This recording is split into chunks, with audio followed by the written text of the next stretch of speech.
Hello बच्चों, मैं प्रीता कुमारी झा एक नई ऊर्जा के साथ फिर से आपके सामने उपस्थित हूँ प्रीता पहचान क्लासेस के थ्रू, जिसमें हम हिंदी के बारे में जानेंगे।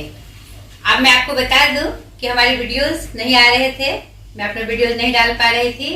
कारण था कि मैं एक बहुत ही अच्छे कार्यक्रम में प्रधानमंत्री द्वारा चलाए गए जो अमृत महोत्सव है 2047 तक एक समृद्ध भारत, एक विकसित भारत बनाने का, उसी के तहत मैं प्रेरणा कार्यक्रम में गई थी और मुझे ये सौभाग्य प्राप्त हुआ कि मैं प्रेरणा कार्यक्रम का हिस्सा बनूं। वडनगर गुजरात में 12 दिन का मेरा ट्रिप था। वहां से आने के बाद थोड़ी थकावट थी बच्चों, इसलिए मैं वीडियो नहीं डाल पा रही थी। आज से मैं रेगुलर आपके वीडियोस डालूंगी और मैं आपकी सहायक बनूंगी हिंदी के इस सफर में। तो आपका फिर से मैं स्वागत करती हूँ। आज जहाँ तक मैंने छोड़ा था उसके आगे आज मैं शुरू करने वाली हूँ। आज हम जानेंगे व्याकरण का एक प्रमुख प्रभाग। मैंने आपको चर्चा में बताया था कि व्याकरण की मुख्यतः कितने प्रभाग है बच्चों? 3 प्रभाग, वर्ण विचार, शब्द विचार और वाक्य विचार। मैंने इससे पहले वर्ण विचार की पूरी चर्चा की थी। आज तीनों विचार में सबसे प्रमुख विचार शब्द विचार की चर्चा मैं करूंगी। इसी में हमारा पूरा व्याकरण समाया हुआ है, क्योंकि इसी में वो सारे पाठ, सारे चैप्टर्स आ जाते हैं जिसके साथ हम जानते हैं कि व्याकरण क्या है और कैसे उसका प्रयोग किया जाता है। ठीक है, कैसे उसका शुद्ध रूप में हम प्रयोग करते हैं। तो शब्द विचार में जानते हैं, शब्द विचार में किसकी चर्चा होगी, शब्द क्या है, उसकी क्या परिभाषा है, जिसमें उसका वर्गीकरण कैसे होता है और उसके अंतर्गत क्या क्या चीजें शामिल की जाती है। तो आज के इस क्लास में हम जानेंगे कि शब्द की परिभाषा, शब्दों का वर्गीकरण और वर्गीकरण का आधार। ठीक है बच्चों, शब्द क्या है? शब्द हम जानते हैं वर्णों के सार्थक मेल को क्या कहा जाता है? शब्द कहा जाता है। ये हमने बहुत पहले से पढ़ रखा है, नहीं तो फिर भी एक परिभाषा के रूप में इसको हम जाने। अर्थ के आधार पर शब्द भाषा की लघुत्तम इकाई है। भाषा की सबसे लघुत्तम इकाई अर्थ के आधार पे। नहीं, वर्ण क्या था मेरा? श्रव्य, सुनने का, नहीं उच्चरित का, उच्चारण का था। और ये शब्द मेरा क्या है? अर्थ के आधार पर भाषा की क्या है? सबसे छोटी इकाई है। वर्णों या ध्वनियों के सार्थक समूह या मेल को शब्द कहते हैं। शब्द वर्णों का मेल, 1, 2 या 2 से अधिक, जैसे हाथी, किताब, घर, मोहन, कमल आदि। ठीक है, ये सब हमारे शब्द हैं। और शब्दों में जैसा कि यहाँ देखिए, शब्दों का वर्गीकरण 2 आधार पे होता है। जितने भी दुनिया में शब्द हैं उसके वर्गीकरण का आधार क्या है? 2 आधार है, एक सार्थक शब्द, एक निरर्थक शब्द। लेकिन शब्द विचार में किसकी चर्चा की जाती है बच्चों? सार्थक शब्द की। सार्थक यानी जिसका कुछ मीनिंग निकले, अर्थ निकले। ठीक है बच्चों, तो अब आप कहेंगे कि जब शब्द विचार में सार्थक शब्दों की चर्चा होती है तो इसका वर्गीकरण में निरर्थक शब्द क्यों आया? क्योंकि हम अपनी बोलचाल की भाषा में बहुत सारे ऐसे शब्दों का प्रयोग करते हैं जिसका कोई अर्थ ही नहीं है। तो अगर हम वर्ग में नहीं बांटेंगे तो हम कैसे जानेंगे कि वो कौन से शब्द हैं? तो आपको सिर्फ इतना ध्यान में रखना है कि शब्द विचार में किसकी चर्चा करेंगे हम लोग? सार्थक शब्दों की। सार्थक मतलब स्व अर्थ, यानी उसका कोई ना कोई अर्थ निकले। अब जैसे ही देखिए, हम हाथी बोलते हैं तो हमारे अंदर एक चित्र आ जाता है, एक जानवर का, बड़े से जानवर का, काले से जानवर का, सार्थक शब्द। किताब, जैसे ही किताब बोलते हैं हमारे सामने एक चित्र आ जाता है एक किताब का, यानी कि कुछ ना कुछ अर्थ निकले और उसको हम समझे। यानी कि बोली में वह शब्द और समझने का जो हम समझते हैं वह मेरा अर्थ। इसी रूप में कहा गया है सार्थक समूह को या उसके अर्थ को क्या कहा जाता है? शब्द कहा जाता है। सार्थक यानी अर्थ, अर्थ के साथ, और वर्णों या ध्वनियों का समूह, मेल। ठीक है बच्चों, समझ गए? इसमें इस शब्द विचार में आपको उसका जो वर्गीकरण होता है उसके बारे में आपको जानकारी दे दूं, ताकि ये शब्द जब आपके सामने आए किसी भी दृष्टि से, किसी भी माध्यम से, तो आप उसमें कंफ्यूज ना करें ये कौन से शब्द हैं। ठीक है, तो मैंने इसलिए जानकर ये वर्गीकरण वाला चैप्टर रखा ताकि आप इसको समझ जाएं कि ये सब शब्द कहाँ से आते हैं और कैसे इसका वर्गीकरण किया जाता है और कैसे हम लोग उसका प्रयोग करते हैं। तो थर्ड, ये हम क्या जानेंगे? वर्गीकरण। ये हमने जाना सार्थक और निरर्थक, और वर्गीकरण का जो सार्थक शब्दों का वर्गीकरण है, हमने आपको पहले बताया कि सार्थक शब्दों को हम इसमें पढ़ते हैं। तो सार्थक शब्दों का जो वर्गीकरण का आधार है वह मुख्यतः 5 भागों में है। कितना है बच्चों? 5 भागों में। इसको आप ध्यान से सुनिएगा। एक बार अगर आप अच्छे से सुन लेंगे तो मुझे लगता है जीवन भर आप इसको नहीं भूलेंगे, और ये समझना बहुत आवश्यक है बच्चों, क्योंकि लगातार हर प्रतियोगिता परीक्षा में इसकी भी चर्चा की जाती है और बच्चे कंफ्यूज कर जाते हैं। आपको इसको सिर्फ समझना है, इसको रटना नहीं है। आपको इस चीजों को, इन वर्गीकरणों को आपको समझना है कि क्या है। हम जानते हैं उस चीज को, लेकिन नाम के साथ हमें उनको जानना है। तो हिंदी भाषा के शब्दों का वर्गीकरण मुख्यतः 5 आधार पे किया जाता है। अब हम एक एक करके उसकी चर्चा जानेंगे कि क्या है वो शब्द, कैसे उसका वर्गीकरण होता है, और कैसे हम देखते ही उसको पहचान लेंगे कि ये कौन सा शब्द है। ठीक है, 5 आधार है। कितने आधार हैं? 5। पहला प्रमुख आधार है उत्पत्ति, व्युत्पत्ति या जन्म। तीनों का एक ही मतलब है। पहला आधार क्या है शब्द का? यहाँ पर आप बिल्कुल कंफ्यूज नहीं करिएगा। अब आपसे कोई पूछेगा शब्द क्या होते हैं, हमारा माइंड ये नहीं घूमना चाहिए सार्थक और निरर्थक। नहीं, अब हमारे सामने कभी कभी आ जाता है तत्सम शब्द, कभी रूढ़ शब्द, कभी हमारे सामने आ जाता है एकार्थक शब्द, विपरीतार्थक शब्द। ऐसे शब्द हमारे सामने आते हैं ना बच्चों। विकारी शब्द, अविकारी शब्द, उसी में कभी हम संज्ञा सर्वनाम की चर्चा कर बैठते हैं, कभी क्रिया विशेषण समुच्चय बोधक की चर्चा कर बैठते हैं। तो उसी को समझने के लिए मैंने ये वर्गीकरण वाला भाग आपके सामने रखा, ताकि आप इसको समझें और कभी ना भूलें। ठीक है बच्चों, तो ध्यान से इसको समझने की कोशिश करिएगा। तो 5 जो आधार है शब्द को बांटने का, उसमें पहला प्रमुख आधार है उत्पत्ति के आधार पर बांटना। तो उत्पत्ति के आधार पर शब्द के 5 भेद। ठीक है, इसको खाली परिचय के रूप में आपको याद रखना है। 5 भेद हैं: तत्सम, तद्भव, देशज, विदेशज एवं संकर शब्द। ठीक है, अब थोड़ा ध्यान से सुनिएगा कि ये तत्सम क्या है, ये तद्भव क्या है, देशज क्या है, विदेशज क्या है और संकर शब्द क्या है। ठीक है, ये आपको सिर्फ ध्यान में रखना है, इसको रटने की आवश्यकता नहीं है बच्चों। तत्सम शब्द, आपको पता है कि हिंदी की जननी कौन है? संस्कृत। आज भी अपनी बोलचाल की भाषा में हम जो हिंदी में शब्दों का प्रयोग करते हैं वह सिर्फ प्रमाणिक हिंदी नहीं है। ठीक है, हम संस्कृत के भी शब्द हिंदी में प्रयोग करते हैं, कुछ विदेशी भाषाओं का भी शब्द हम हिंदी में प्रयोग करते हैं, कुछ जो क्षेत्रीय भाषाएं थी जो हम क्षेत्रीय रूप में बोलते थे उसका भी प्रयोग हम हिंदी में करते हैं, और कुछ ऐसी मिली जुली भाषा थी जिसका भी प्रयोग भी हम हिंदी में करते हैं।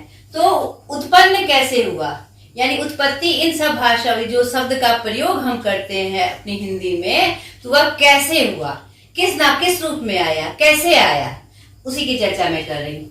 तत्सम, थोड़ा सा समझने की आवश्यकता है। तत्सम, जो शब्द संस्कृत से सीधे डायरेक्ट उन शब्दों को उठाकर जो हमने हिंदी में प्रयोग किया, वह मेरा तत्सम शब्द है। समझ में आया बच्चों? यानी संस्कृत में जो शब्द प्रयोग किए जाते थे उसका वो शब्द लेकर हमने हिंदी में डायरेक्ट उसका प्रयोग किया, तो वह मेरा क्या कहलाया?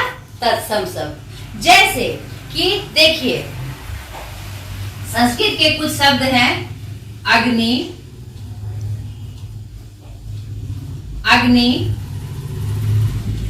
कार्य, पत्र, आदि। नहीं, अब देखिए, हम जब किसी हिंदी में जब बात करते हैं तो कभी कभी हम क्या बोलते हैं, अग्नि प्रज्वलित हो रही है। हिंदी का एक भाग हुआ, यानी कि अग्नि, अग्नि मूलतः संस्कृत का शब्द है, लेकिन हमने हिंदी के वाक्य में उसका प्रयोग किया। तो ये जो अग्नि शब्द डायरेक्ट हमने संस्कृत से लिया, वह मेरा तत्सम रूप है। ठीक है। अब कार्य, कार्य संस्कृत का मूल शब्द है।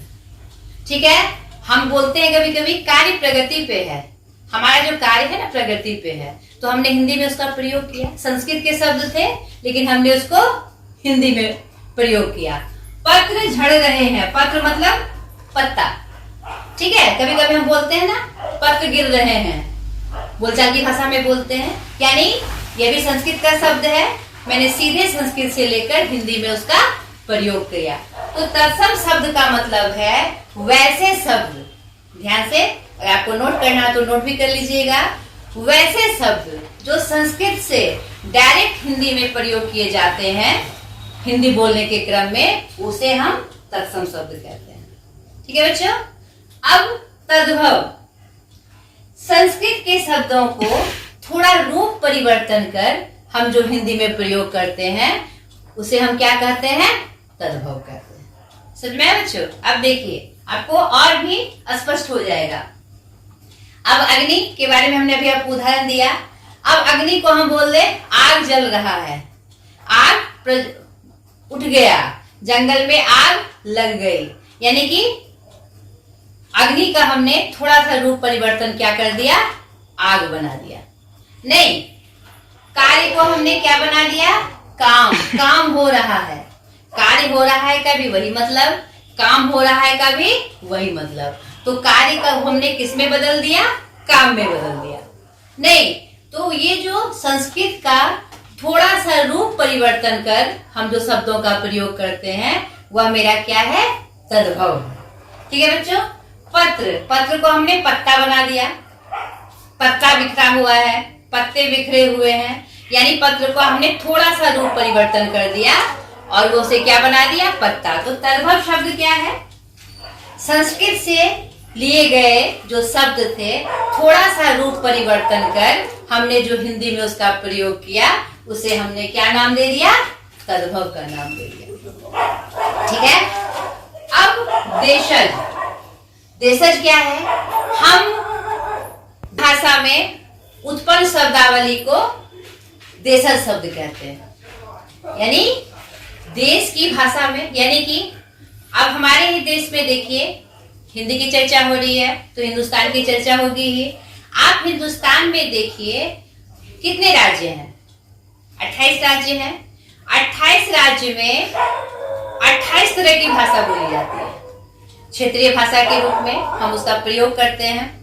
तो वह क्षेत्रीय भाषा में जिन शब्दों का प्रयोग करते हैं, कभी कभी जहां का वह निवासी होता है हिंदी के प्रयोग में वह उन भाषाओं का प्रयोग करता है। जब वह हिंदी बोलता है तो अपनी क्षेत्रीय भाषा को भी मिलाकर हिंदी में प्रयोग करता है। उसी को बच्चों हम देशज शब्द कहते हैं। जैसे लोटा, डोरी, ठीक है, ढकना, यानी कि ऐसी क्षेत्रीय भाषा में से निकले हुए शब्द, देसी भाषा से निकले हुए शब्दावली जिसका प्रयोग हम हिंदी में डायरेक्ट करते हैं, सीधे करते हैं, तो वह हमारा क्या है, देशज शब्द। समझ में आया बच्चों। चाहे किसी भी भाषा का हो, बिहारी हो, उड़िया हो, असमिया हो, मराठी हो, उन भाषाओं का शब्द लेकर अगर हम हिंदी में प्रयोग करते हैं तो वह मेरा कौन सा शब्द हो जाएगा, देशज शब्द। देशज मतलब हिंदी नहीं, देश की भाषा नहीं, क्षेत्रीय भाषा। क्षेत्रीय भाषा में जो हम हिंदी का प्रयोग करते हैं, हिंदी को हिंदी में मिलाकर, वह मेरा क्या है, देशज भाषा है। विदेशज, नाम से ही पता चल रहा है, विदेश से आने वाली भाषा। तो इसमें आपको ये नहीं समझना है विदेशी मतलब खाली इंग्लिश, अरबी। मुख्यतः हिंदी में हम किन किन विदेशी भाषाओं का प्रयोग करते हैं, अरबी, फारसी, उर्दू, पुर्तगाली, अंग्रेजी आदि। इन सब भाषाओं का मुख्यतः प्रयोग हम हिंदी में करते हैं। ठीक है, यानी उन भाषाओं से जो शब्द आए हैं उनका बहुत सारा कुछ ना कुछ प्रयोग हम अपने हिंदी में करते हैं। तो वो जो विदेशी भाषा हमारे हिंदी में प्रयोग की जाती है वह मेरा कौन सा शब्द हुआ? विदेशज शब्द हुआ। जैसे कुर्सी, कुर्सी क्या है आपका? कौन सा भाषा है? कुर्सी आपका अरबी भाषा है। अब टेबल, ग्लास है, क्या है ये सब? इंग्लिश भाषा। टेबल हम हिंदी में उसका प्रयोग करते हैं तो अमेरिका ब ल या टे तो अमेरिका वर्षु का ल टेबल, लेकिन वह भाषा क्या है? इंग्लिश की भाषा है, लेकिन हम हिंदी में उसका प्रयोग करते हैं। एक गिलास पानी लाओ, ग्लास GLASS, ये ग्लास क्या है बेटा? इंग्लिश वर्ड है। उसी तरह अलबत्ता, शौकीन, महफूज या कोई भी, ये जो मैंने 5 भाषाएं बोली मुख्यतः जो उनसे शब्द आए हैं उसका जो प्रयोग हम हिंदी में करते हैं डायरेक्ट, वह हमारी कौन सी भाषा है? विदेशी भाषा है। कोई दिक्कत बच्चों? मुझे लगता है कि आप इसको समझ चुके होंगे। एक लास्ट है संकर। शायद बच्चे इसको समझने में कंफ्यूज कर रहे हो, मैं भी अब आपको स्पष्ट कर देती हूँ। संकर भाषा होती है 2 देशों की भाषा, यानी एक किसी और देश का, एक किसी और देश का, यानी एक देशी में और दूसरा प्लस विदेशी में। जैसे रेलगाड़ी, रेल गाड़ी क्या है ये? आप देखिए, रेल आपका इंग्लिश वर्ड है RAIL और गाड़ी क्या है? हिंदी भाषा है ना? यानी कि ये जो मेल हुआ है इसमें 2 देशों की भाषा मेल हुआ है, तो ऐसे भाषा शब्द को हम क्या कहते हैं? संकर शब्द कहते हैं। संकर मतलब होता है मिला हुआ, ठीक है? संकर मीन्स क्या होता है? मिला हुआ, ठीक है बच्चों? तो आज पहले में हमने क्या जाना कि जो 5 आधार हैं इसमें प्रमुख आधार हमने देखा उत्पत्ति, व्युत्पत्ति या जन्म के आधार पर। कितने थे? 5। आपको एक लाइन से याद रखना है, तत्सम, तद्भव, देशज, विदेशज और संकर, 5, ठीक है? अब हम सेकंड जानेंगे। अब हम जानेंगे दूसरा आधार। पहला हमने क्या जाना? उत्पत्ति के आधार पर, ठीक है? दूसरा देखिए बच्चों, शब्द के वर्गीकरण का आधार है, प्रमुख आधार है रचना या बनावट के अनुसार। उसके अनुसार शब्द के कितने भेद? 3 भेद। उत्पत्ति के अनुसार कितने थे? 5, और बनावट या रचना के अनुसार 3। यहाँ पर आप इसको स्क्रीनशॉट लेके याद भी रख सकते हैं। इसके अनुसार रचना या बनावट के अनुसार शब्द के 3 भेद हैं, रूढ़, यौगिक, योग रूढ़। पहला शब्द क्या है? रूढ़। नहीं, रूढ़ यानी वैसे शब्द जिसका खंडन किया जाए, अगर उसको तोड़ा जाए उसका खंडन का कोई भी अर्थ ना निकले, ठीक है? जैसे किताब, ध्यान से देखिए आप, जैसे किताब, रानी, मोहन आदि। रूढ़ शब्द वैसे शब्द होते हैं जिसका खंडन किया जाए, उन शब्दों को तोड़ा जाए तो उस तोड़े हुए शब्दों का कोई भी अर्थ ना निकले, कोई भी अर्थ ना निकले, निरर्थक हो। जैसे किताब, की जोड़ ताब, की का कोई मतलब है क्या? ताब का कोई सार्थक अर्थ है क्या? नहीं। यानी कि रूढ़ शब्द वे शब्द होते हैं जो नॉर्मली हम प्रयोग में लाते हैं, ठीक है? और मुख्य ये बातें ये याद रखनी है रूढ़ शब्द की, जब उसको उन शब्दों को हम तोड़ के देखेंगे तो तोड़े हुए शब्दों का, टुकड़ा किया हुआ शब्दों का क्या अलग अलग कोई अर्थ निकलता है, तो हम पाते हैं कि रूढ़ शब्दों में कोई अर्थ नहीं निकलता। की का कोई अर्थ नहीं, ताब का कोई अर्थ नहीं। उसी तरह रानी, रा जोड़ नी, रा का कोई अर्थ नहीं, नी का कोई अर्थ नहीं। मोहन, मो का कोई अर्थ नहीं, हन का कोई अर्थ नहीं। यानी कि आपको तोड़ के देखना है उन शब्दों को, और तोड़े हुए शब्दों का क्या कोई अर्थ निकलता है, तो ऐसे शब्दों को हम क्या कहते हैं? रूढ़ शब्द। ये बनावट के अनुसार है, रचना या बनावट जो हम निर्माण करते हैं, बनाते हैं, तो इसीलिए उसकी बनावट पे ये ध्यान दिया जा रहा है कि उसको तोड़ने पर उन तोड़े हुए शब्दों का कोई अर्थ नहीं निकलता है। उसे हम कौन सा शब्द कहते हैं? उसे हम यौगिक। दूसरा यौगिक, यौगिक मतलब जुड़ा हुआ, योग, मिला हुआ, जुड़ा हुआ। जैसे इसका उदाहरण देखिए आप, शाला, पाठशाला को देखिए आप, पाठशाला, पुस्तकालय। क्योंकि बाद में जब आप उसको पढ़ेंगे, आपको उदाहरण अगर नहीं रहेगा तो आपको फिर ध्यान में नहीं रहेगा। इसलिए जितने उदाहरण देकर मैं आपको समझा रही हूँ वो भी आपको लिखते चले जाना है, ताकि जब बाद में आप उसका रिवीजन करें तो आपको देखते ही याद आ जाए। ठीक है? सुधांशु, और भी बहुत सारे शब्द हैं। घुड़सवार, घुड़सवार है। इनको हम टुकड़े करेंगे, खंड करेंगे, तोड़ेंगे तो दोनों खंड का कोई ना कोई अर्थ निकलेगा। ठीक है? देखिए कैसे, जैसे पाठशाला, पाठ पढ़ना और शाला मतलब घर, यानी वैसा शाला, वैसा घर जहां पर हम पढ़ते हैं। यानी पाठ का भी अर्थ निकला और शाला का भी अर्थ निकला। तो उसे हम कौन से शब्द कहते हैं? यौगिक शब्द। ठीक है बच्चों? पुस्तकालय, पुस्तक जोड़ आलय, पुस्तक जोड़ आलय। आलय मतलब घर, पुस्तक मतलब किताब, यानी किताब का घर। यानी पुस्तक का भी अर्थ निकला, आलय का भी अर्थ निकला। तो यह मेरा कौन सा शब्द हुआ? यौगिक शब्द। सुधांशु, सुधांशु को अगर हम तोड़ते हैं तो सुधा जोड़ अंशु। आपको पता है सुधा का मतलब है अमृत और का मतलब क्या होता है? किरण, ज्योति। नहीं तो दोनों का अर्थ निकला। तो वैसे शब्द जिसको खंड करने पर, बनावट में वैसे बने हुए शब्द जिसका खंड करने पर दोनों खंड का अपना अपना अर्थ निकले, सार्थक अर्थ निकले, उसे हम कौन सा शब्द कहते हैं? यौगिक शब्द कहते हैं। कोई दिक्कत बच्चों? तीसरा, अब देखिए तीसरा दोनों से मिला हुआ शब्द, योग रूढ़। योग रूढ़, जिसमें कि यौगिक शब्द होंगे लेकिन उसका कोई रूढ़ यानी फिक्स अर्थ होगा।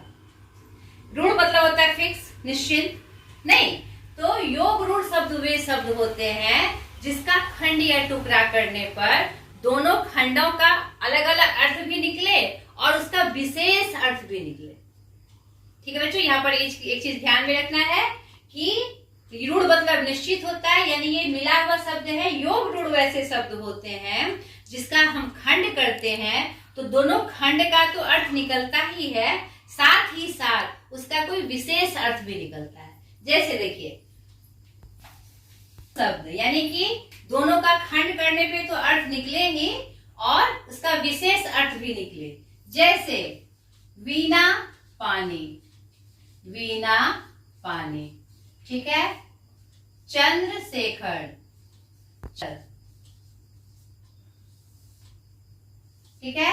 जैसे गजानन, पीतांबर। कैसे पहचान रूढ़ शब्दों को? अभी तुरंत मैंने बताया, उनके खंड का अलग अलग अर्थ निकले ही लेकिन उसका विशेष अर्थ भी निकले। जैसे वीणा पानी, जिसके हाथ में वीणा हो, दोनों को तोड़िए तो यानी कि जिसके हाथ में वीणा हो। पानी मतलब हाथ, हस्त, और वीणा मतलब एक वाद्य यंत्र होता है जिसको बजाते हैं, संगीत में उसका प्रयोग करते हैं। लेकिन वीणा पानी हम किन्हें कहते हैं? किन्हें कहा जाता है वीणा पानी?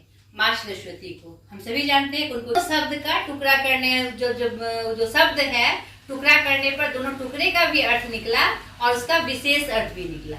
तो उसे हमने क्या जाना? योग रूढ़ शब्द। आगे भी देख लीजिए, चंद्रशेखर, चंद्र जोड़ शिखर, जिसके सर पे चंद्र हो। चंद्रशेखर हम किसे कहते हैं? भगवान शिव को। गजानन, गज का जिसका आनंद है, जिसका आनंद किसका है? गज का हो, यानी हाथी का हो, किसे कहते हैं हम?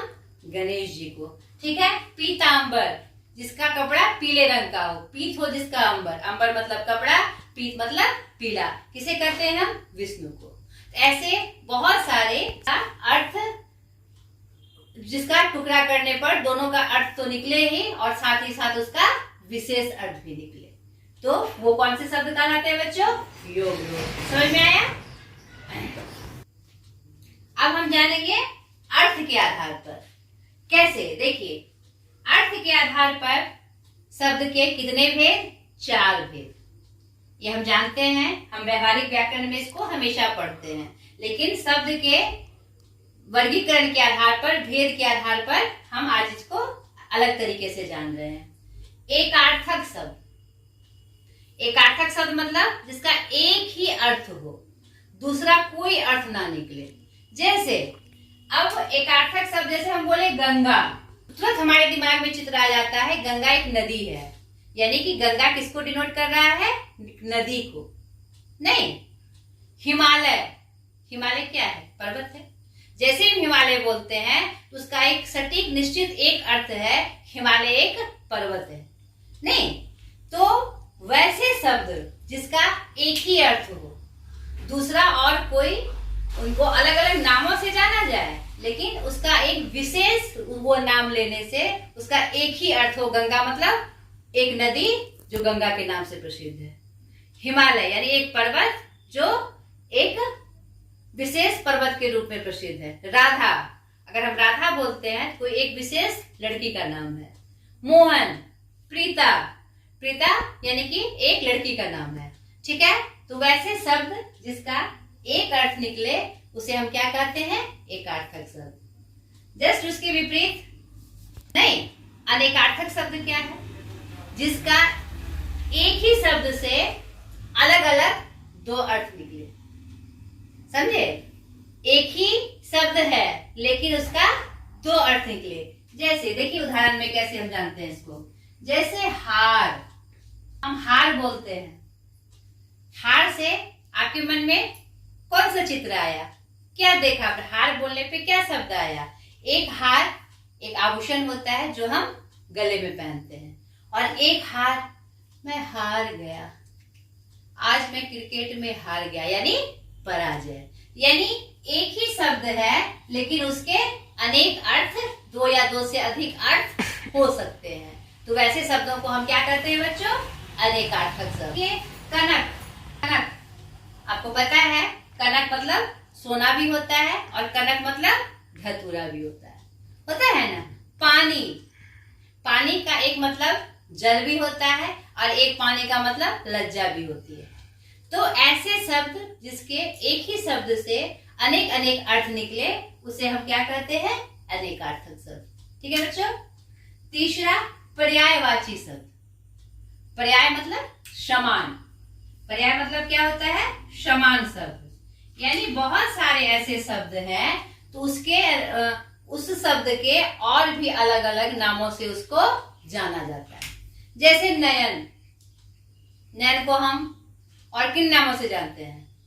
चक्षु, आंख, नेत्र, लोचन आदि जानते हैं ना। अब सूर्य को देख लीजिए,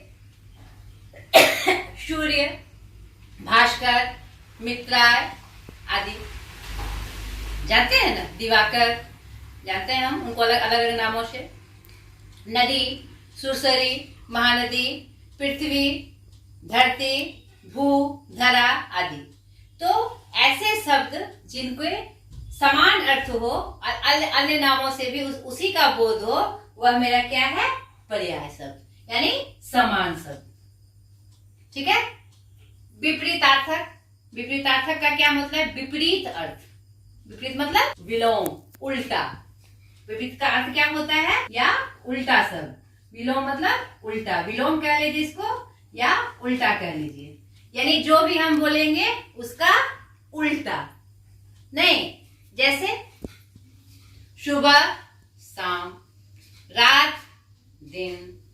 नहीं, गुण दोष, धर्म अधर्म, यानी कि जो भी शब्द होगा उसका उल्टा जो अर्थ होगा वह हमारा क्या हो जाएगा? विपरीतार्थक शब्द, विलोम शब्द या उल्टा शब्द। तो यह इसका जो वर्गीकरण किया गया था किसके आधार पर? अर्थ के आधार पर। आपको स्पष्ट हो गया होगा कि अर्थ के आधार पर शब्दों को कितने भागों में बांटा गया? 4 भागों में, मुख्यतः 4 भागों में। इसी में हम शब्द की सारी प्रक्रिया, सारे शब्द को हम जान जाते हैं अर्थ के आधार पर। ठीक है, क्लियर हो गया बच्चों? चौथा है काव्य शास्त्रीय अर्थ के आधार पर। काव्य शास्त्री यानी कि हमारा जो काव्य शास्त्र है उसके आधार पर कवियों ने जो शब्द का वर्गीकरण किया 3 रूप में किया। कितने में किया? 3 रूप में। जितने भी काव्य शास्त्री हैं, काव्य के जो प्रणेता है, जो ज्ञाता है, उन्होंने शब्द को कितने भागों में बांटा? 3 भागों में, अभिधा, लक्षणा, व्यंजना। ठीक है, अब ये क्या है इसको भी जान ले हम।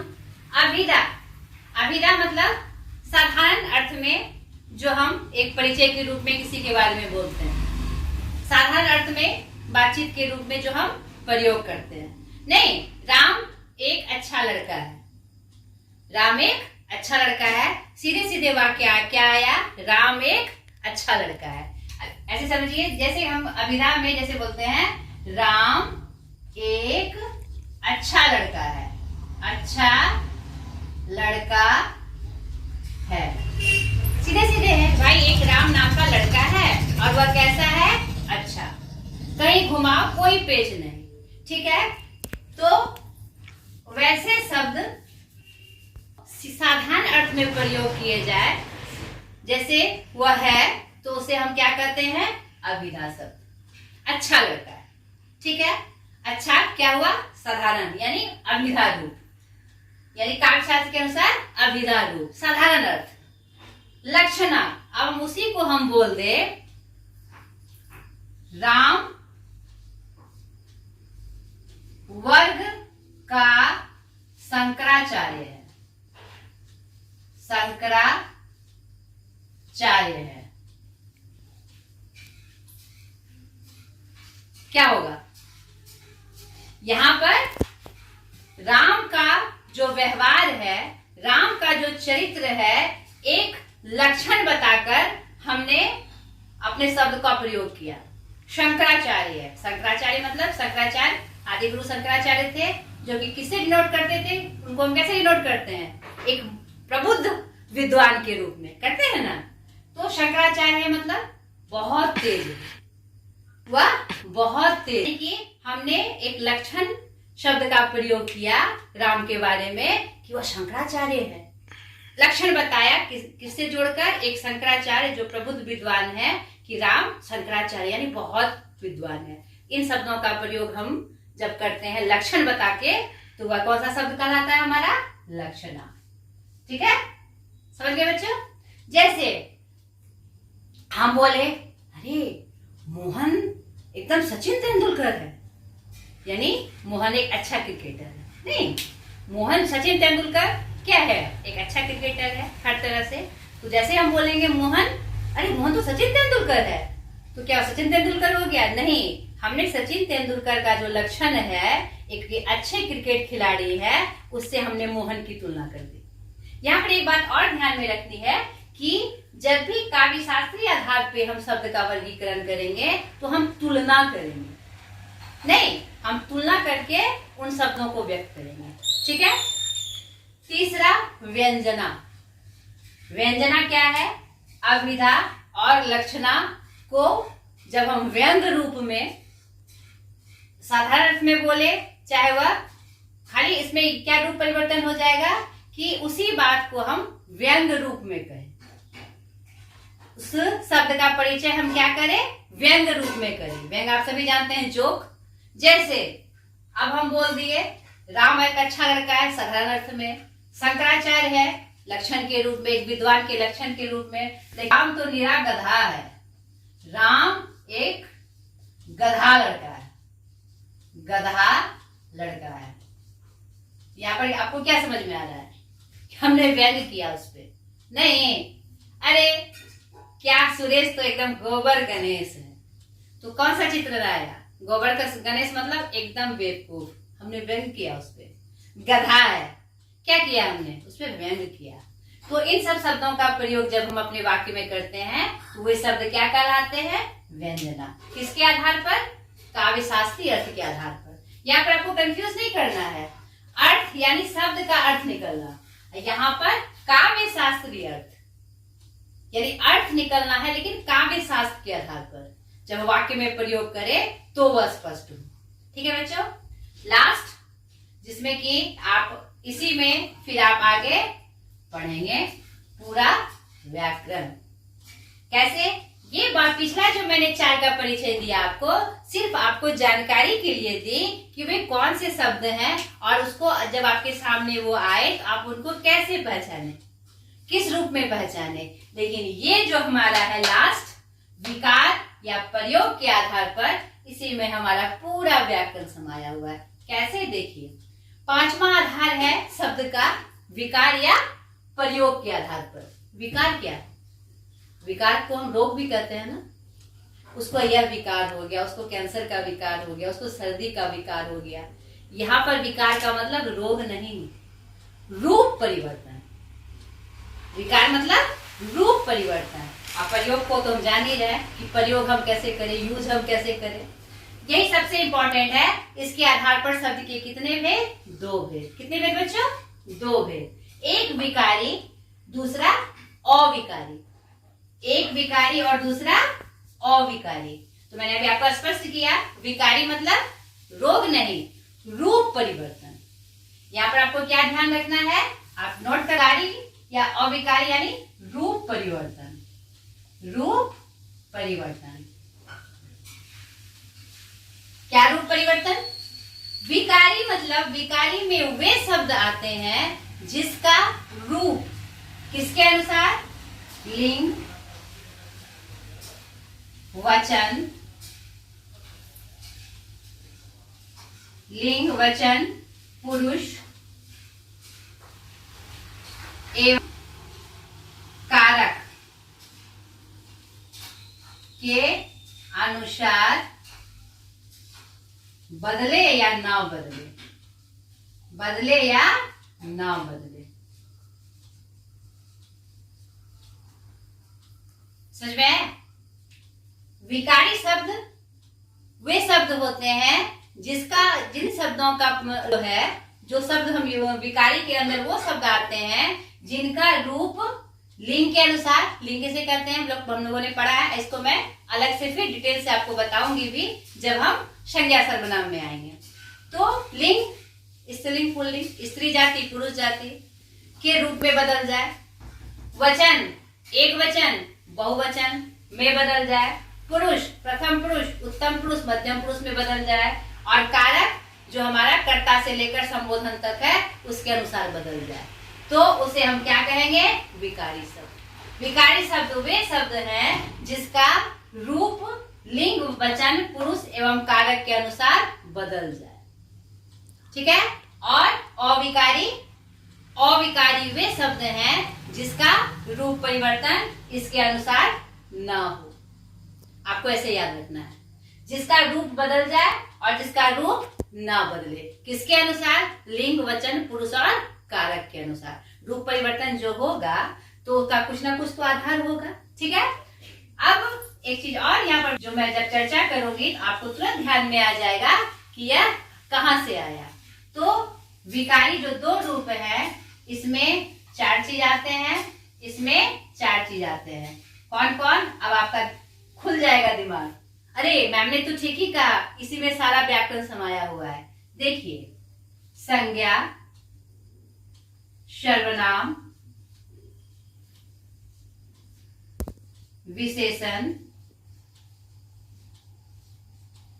एवं क्रिया, यानी ये जो 4 है विकारी शब्द कोश में आते हैं। इन चारों का, इससे आपको यह भी ध्यान आ गया होगा, आ जाएगा, इन चारों का रूप संज्ञा, सर्वनाम, क्या कहते हैं, लिंग, वचन, पुरुष और कारक के अनुसार बदलेगा। इसमें 4 आ गए। इसमें क्रिया विशेषण, इसमें भी 4 क्रिया विशेषण, बोधक, समुच्चय बोधक,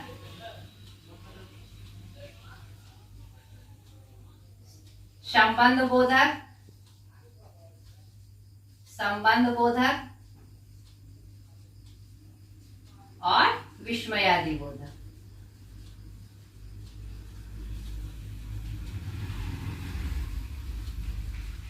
ठीक है, इसको हमने इंग्लिश में भी पढ़ा है। ये चार का रूप लिंग वचन पुरुष कारक के अनुसार बदल जाएगा, इनका रूप नहीं बदलता, कभी नहीं बदलता, इसीलिए इसको विकारी के केंद्रीय श्रेणी में रखा गया और इसको अविकारी के। जब मैं व्याकरण का क्लास लूंगी आपको, तो अब एक एक करके हम विकारी अविकारी यानी इसको हम डिटेल से पढ़ेंगे। ठीक है, पहले विकारी और फिर अविकारी। ठीक है, इसको हमने इंग्लिश में भी पढ़ा है। Noun, pronoun, adjective, verb, adverb, conjunction, preposition और इंटरजेक्शन पढ़ा है ना ग्रुप ऑफ वर्ड में। ग्रुप ऑफ वर्ड क्या है? वर्ड का ग्रुप, वही हम हिंदी में पढ़ रहे हैं, शब्द के रूप। ठीक है, तो हिंदी इंग्लिश में 8 रूपों में अलग तरीके से बांटा गया है। हमने यहाँ पर क्या देखा कि 5 आधार से बांटा गया, मुख्यतः कितने? 5 आधार से बांटा गया है। आशा करती हूँ बच्चों आज का क्लास आपके लिए बहुत महत्वपूर्ण होगा, आपको बहुत अच्छी जानकारी प्राप्त हुई होगी। मैं कोशिश करूंगी कि आपके जितने भी समस्याएं हैं या फॉल्ट है या फिर जहां पर आप फंसते हैं उसको मैं क्लियर कर दूं। ठीक है बच्चों, आज तक के लिए इतना ही, फिर मिलते हैं अगले वीडियो में। और पुनः इतने दिन बाद मैं आपसे विनती करती हूँ कि मेरे चैनल को लाइक करें, शेयर करें एंड सब्सक्राइब करें, ताकि मैं एक नई पहचान बना सकूं आपके बदौलत। ठीक है, बाय।